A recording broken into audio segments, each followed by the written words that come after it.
तुम्ही सुद्धा ई सर्व्हिसेसचा व्यवसाय चालवता का?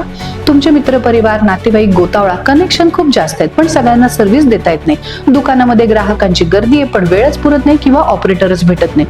ऑपरेटर भेटला तर कधीही सोडून जाण्याची भीती सतावते. हे सगळे प्रश्न जर तुमचे असतील तर चिंता कशाला करताय? जीएसटी मित्र सेंटर सोबत चला तुमच्या व्यवसायाची नवीन सुरुवात करूया. कशी? तुम्हाला फक्त तुमच्या कस्टमर कडून डॉक्युमेंट्स घ्यायचे, जीएसटी मित्र सेंटरच्या पोर्टलवरती अपलोड करायचे, त्यानंतर फॉर्म फिलिंग करणं, त्यानंतर त्याचं स्टेटस चेक करणं, तयार झालेलं डॉक्युमेंट डाउनलोड करणं आणि तुमच्यापर्यंत पोहोचवणं, हे काम माहिती बाजारची बॅकएंड टीम करते. तुम्हाला फक्त डॉक्युमेंट घेणं आणि कस्टमरला परत देणं इतकंच काम करायचंय. आजच माहिती बाजार सोबत कनेक्ट व्हा आणि जीएसटी मित्र सेंटर सोबत तुमच्या व्यवसायाला नवीन दिशा द्या. ई सेवा व्यवसाय सुरू करायचा आहे, मग आजच www.mahitivazar.com भेट द्या.